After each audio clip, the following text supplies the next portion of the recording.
Hello నమస్తే. మహారాష్ట్ర ఉప ముఖ్యమంత్రి అజిత్ పవార్ మరణం సంబంధించిన వివాదం చూస్తున్నాం. ఆయన విమానం క్రాష్ ల్యాండింగ్ సందర్భంగా మరణించారు. సో, ఆయన మరణించిన తరువాత ఇమ్మీడియేట్‌గా వాళ్ళ కుటుంబానికి పెద్దగా ఉన్న మహారాష్ట్రకు చెందిన సీనియర్ పొలిటీషియన్ శరద్ పవార్ ఈ ప్రమాదం వెనక ఎలాంటి అనుమానాలు లేవు, ఎలాంటి కుట్రలు లేవు. ఇది ప్రమాదంగానే చూస్తున్నాం. దీనిలో కుట్ర కోణాన్ని మేమెక్కడ చూడట్లేదు అంటూ ప్రకటించారు. సో, ఆ తర్వాత వారం 10 రోజుల తర్వాత ఈ అంశం పైన శరద్ పవార్ వర్గానికే సంబంధించిన అజిత్ పవార్ బంధువు రోహిత్ పవార్ ఒక సంచలన ప్రెస్ కాన్ఫరెన్స్ పెట్టారు. ఆయన ప్రెస్ కాన్ఫరెన్స్‌లో కొన్ని డీటెయిల్స్ కూడా చెప్పారు. ఆయన ప్రస్తుతం శరద్ పవార్ వర్గం నుంచి ఎమ్మెల్యేగా ఉన్నారు. సో, శరద్ పవార్ కుటుంబ సభ్యుడు, అజిత్ పవార్‌కి దగ్గర బంధువు. ఆయన కొన్ని ఆరోపణలు చేశారు. ఆయన చేసిన ఆరోపణలు ఏంటంటే, నేరుగా కేంద్ర విమానయాన శాఖ మంత్రి రామ్మోహన్ నాయుడిని టార్గెట్‌గా చేసుకొని ఆయన ఆరోపణలు చేశారు. ఈ విమానం అయితే విఎస్ఆర్ సంస్థకు సంబంధించిన విమానం ఉందో, సో, ఆ సంస్థతో కేంద్ర పౌర విమానయాన శాఖ మంత్రి రామ్మోహన్ నాయుడికి సంబంధాలున్నాయి. తెలుగుదేశం పార్టీకి సంబంధాలున్నాయి. తెలుగుదేశం పార్టీ అధినేతకు సంబంధాలున్నాయి. తెలుగుదేశం పార్టీ అధినేత నివాసానికి హైదరాబాద్‌లో దగ్గరలోనే ఆ కంపెనీకి సంబంధించిన ఎయిర్‌లైన్స్ కంపెనీకి సంబంధించిన వాళ్ళకు కూడా ఆస్తులున్నాయి అంటూ ఆయన కొన్ని ప్రకటనలు చేశారు. సో, రామ్మోహన్ నాయుడు ఈ మొత్తం వ్యవహారం పైన విచారణ కూడా జరగకముందే సదరు విమానయాన సంస్థకు క్లీన్ చిట్ ఇచ్చారు. ఏ ఆధారాలతో ఆయన క్లీన్ చిట్ ఇచ్చారు? విమానానికి సంబంధించిన బ్లాక్ బాక్స్ కాలిపోయింది అని చెప్తున్నారు. విమానంలో బ్లాక్ బాక్స్ కాలిపోవడం ఏంటి? ఎంత ఎక్కువ టెంపరేచర్ ఉన్నప్పటికీ బ్లాక్ బాక్స్ కాలిపోకుండా ఉంటుంది. అటువంటి మెకానిజం దానిలో ఉంటుంది. సో, ఆ స్థాయిలో ఎంత వేడినైనా తట్టుకోగలిగే స్థాయిలో ఉంటుంది బ్లాక్ బాక్స్. దాంట్లో అక్కడ ఏం జరిగింది కాక్పిట్‌లో అనేది మొత్తం అంతా రికార్డ్ అయ్యి ఉంటుంది. సో, అది లేదు, కాలిపోయింది లాంటి ప్రకటనలు ఇప్పుడు ఎందుకొస్తున్నాయి?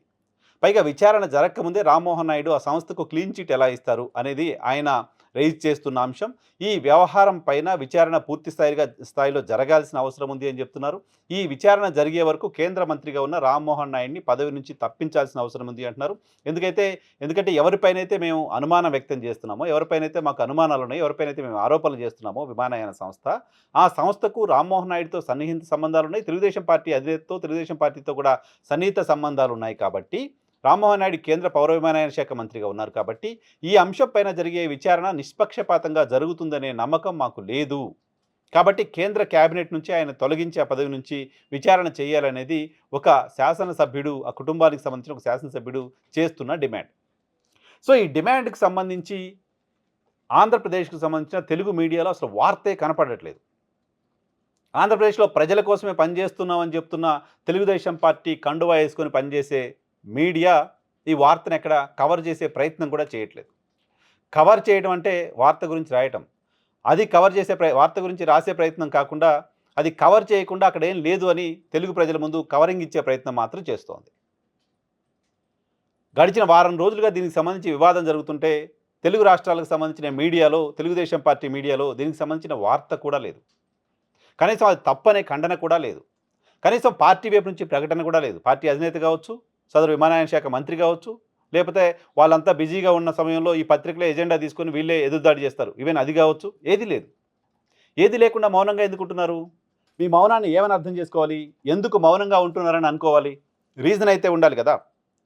అమెరికాలో ఓ కోర్టులో ఆంధ్రప్రదేశ్‌కు సంబంధించిన ఒక ముఖ్య అధికారికి ఆదాని లంచం ఇచ్చారు అంటూ ఒక అభియోగం నమోదైందనే వార్త బయటకొచ్చిన తర్వాత, ఆ కోర్టులో ఏం చెప్పిందో, ఆ ఛార్జ్ షీట్ ఎక్కడుందో ఎవరి దగ్గర లేదు. ఒక వార్త లీక్ బయటకొచ్చిన తర్వాత, ఆదాని అప్పటి ఆంధ్రప్రదేశ్ ముఖ్యమంత్రికి రూ. 1750,00,00,000 డబ్బులిచ్చారు. అమెరికా అంతా గందరగోళం అయిపోయింది. రేపో ఎల్లుండో ఆదానిని అరెస్ట్ చేయబోతున్నారు. అమెరికా నుంచి పోలీసులు వచ్చి జగన్మోహన్ రెడ్డిని కూడా అరెస్ట్ చేసి తీసుకెళ్లబోతున్నారు అంటూ 15 రోజుల పాటు నిరంతరం వార్తలు రాశారు కదా! 15 రోజుల పాటు నిరంతరం వార్తలు రాశారు కదా! సెకీ ఒప్పందం అమెరికాలో జరిగింది. డబ్బులు అక్కడే ట్రాన్స్‌ఫర్ అయ్యాయి. రూ. 1,700,00,00,000 ముఖ్యమంత్రి జగన్మోహన్ రెడ్డి పేరు గాని, చీఫ్ మినిస్టర్ అనే పేరు గాని లేకపోయినా ఆంధ్రప్రదేశ్‌కి సంబంధించిన చీఫ్ ఆఫీసర్ అన్నారు. బహుశా అది జగన్మోహన్ రెడ్డి అని మీరే ఊహించుకొని వార్తలు రాసి గందరగోళం చేశారు కదా! కానీ ఇక్కడ ఒక ఎమ్మెల్యే, చనిపోయిన వ్యక్తి, ఉప ముఖ్యమంత్రికి సంబంధించిన బంధువు ప్రెస్ కాన్ఫరెన్స్ పెట్టి ఆ విమానయాన సంస్థకు, తెలుగుదేశం పార్టీకి, విమానయాన శాఖ మంత్రికి ఏ రకమైన సంబంధాలున్నాయనేది పవర్ పాయింట్ ప్రజెంటేషన్‌లో చూపిస్తూ ఓ గంట సేపు ప్రెస్ కాన్ఫరెన్స్ పెట్టి వివరాలు చెప్తే, ఒక్క ముక్క మీరు రాయట్లేదంటే ఏమని అర్థం చేసుకోవాలి మిమ్మల్ని? మీ మౌనం వెనుక రీజన్ ఏంటి అనుకోవాలి? రామ్మోహన్ నాయుడికి సంబంధం ఉంది అని చెప్పడం నా ఉద్దేశ్యం కాదు. ఉందో లేదో విచారణలో తేలుతుంది. బట్ ఒక అలిగేషన్ కేంద్ర మంత్రి పైన బాధిత కుటుంబం ఆధారాలతో సహా చేస్తూ, ఈయనుంటే మాకు నిష్పక్షపాత విచారణ జరగదు అని ఒక అనుమానం వ్యక్తం చేస్తుంటే కనీసం వార్త కాదా? సో మీ మౌనం వెనక రీజన్ ఏంటో, మీ మౌనం వెనక కారణాలేంటో మీరే ప్రజలకు సమాధానం చెప్పండి. దశాబ్దాలుగా తెలుగు ప్రజలు మిమ్మల్ని ఆదరిస్తుంటే, మేము కేవలం ప్రభుత్వాలకు బాకా ఊదుతాం. ప్రభుత్వాలకేమైనా ఇబ్బందులొస్తే మేమే అండగా నిలబడతాం. ప్రజల కష్టాలు మాకు అవసరం లేదు. ప్రభుత్వాలను కాపాడడం, మేము అనుకున్న వాళ్ళని ప్రొటెక్ట్ చేయడం మాత్రమే మా లక్ష్యం అనుకున్నప్పుడు, మీరు పత్రికలు, రాష్ట్రం, తెలుగు ప్రజలు ఇటువంటి సంస్కారవంతమైన మాటలు చెప్పడం మానేయండి. దాంతో పాటు తెలుగు రాష్ట్రాలకు హైదరాబాద్‌కు సంబంధించి, హైదరాబాద్‌లో గాంధీ విగ్రహాన్ని ఏర్పాటు చేయడానికి సంబంధించి ఒక గేటెడ్ కమ్యూనిటీని కూల్చేయడం కోసం తెలంగాణ రాష్ట్ర ప్రభుత్వం ప్రయత్నం చేస్తోంది.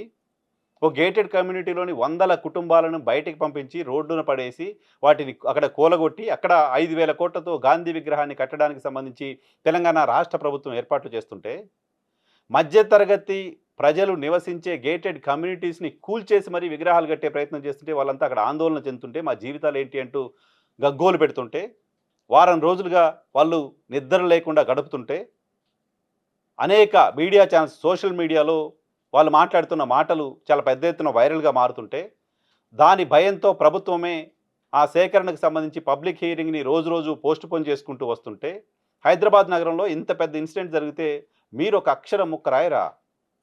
ఒక్క అక్షరం ముక్క రాసే ప్రయత్నం చేయరా? ఇక్కడ తెలంగాణ రాష్ట్ర ప్రభుత్వాన్ని ప్రొటెక్ట్ చేయడం మీ లక్ష్యమా? మధ్యతరగతి ఇల్లు కూల్చిపోయినా, కూల్చేసినా ఏ పర్పస్ కోసం కూల్చేస్తున్నారు? ఓ విగ్రహం పెట్టడం కోసం కుటుంబాలని కూల్చేసే ప్రయత్నం ప్రభుత్వం చేస్తుంటే స్పందించాల్సిన బాధ్యత మీడియాకు లేదా? అక్కడ మౌనం పాటిస్తామా? మహబూబ్‌నగర్ జిల్లాలో ఓ చిన్నారిని అధికార అహంకారంతో చంపేసే ప్రయత్నం చేసి చంపేస్తే, ఆ చిన్నారి మరణానికి కొంతమంది వ్యక్తులు కారణమైతే, వాళ్ళపైన చర్యలు తీసుకోవట్లేదు, వాళ్ళని అరెస్ట్ చేయట్లేదు అంటూ అక్కడ బీసీ సంఘాలు ఆందోళన చేస్తుంటే, ఆ చిన్నారి మరణం, వాళ్ళ ఆందోళన మీకు వార్త కాదా? అది ఎజెండా కాదా? అది మీ వ్యతిరేకులు అధికారంలో ఉన్న సమయంలో, మీకు పడని వాళ్ళు అధికారంలో ఉన్న సమయంలో ఈ ఘటనలు జరిగితే మీరు ఎలా బిహేవ్ చేసి ఉండేవాళ్ళో తెలుగు సమాజం చూసింది. తెలుగు రాష్ట్రాల ప్రజలు చూశారు. కాబట్టి మీరు మౌనంగానే ఉంటారు. మీ వాళ్ళకి ఇబ్బందొచ్చినప్పుడు. మీరు అవతల వాళ్ళపైన బురద జల్లాల్సి వచ్చినప్పుడు చాలా వైబ్రెంట్‌గా ఉంటారు. ఈ విషయాన్ని తెలుగు సమాజం, తెలుగు ప్రజలు గమనించారు కాబట్టి, ఇక మేము ప్రజల కోసం పనిచేస్తున్నాం. ప్రజలే మా ఎజెండా. ఇటువంటి సంస్కారవంతమైన మాటలు చెప్పడం ఆపేయండి.